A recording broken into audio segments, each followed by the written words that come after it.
Hi everyone, my name is SALAH, and today I will be interviewing one of our potential customers, and I will ask him first about his name and his occupation. Hi.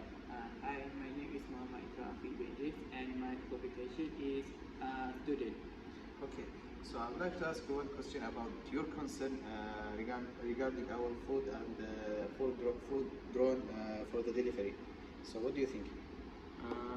I think one concern that I have about the use of drone for food delivery is the potential for them to collide with object or people within flight. So finally, there is the issue of cost, as it unclear if using drone for food delivery would be more expensive or less expensive than traditional method of delivery. Then may I know if you consider buying our service or using our service?